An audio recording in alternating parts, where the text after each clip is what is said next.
most of us are familiar with teacher-centered learning, which is what the physical school building is designed to do, which is teacher-centered learning is where basically the teacher controls the action, if you will, and decides what a student learns and when they learn that. But learning is not something that you can control. Learning is very spontaneous. Learning happens at a very individual level.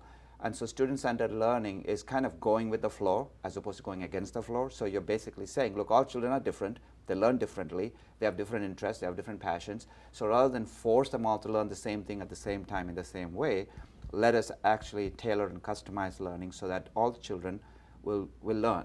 But they may not all learn the same thing, and that's okay. The traditional school building, if you think about the way it was designed, was actually a perfect model for teacher-centered learning, which is to say that one adult controls what happens with a group of students.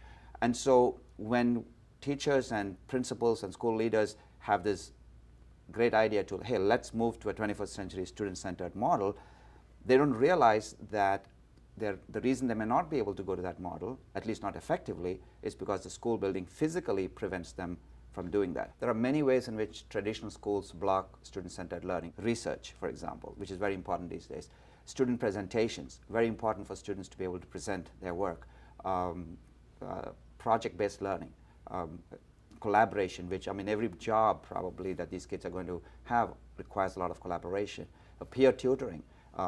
Older kids mentoring younger kids, teachers working in teams to create interdisciplinary courses.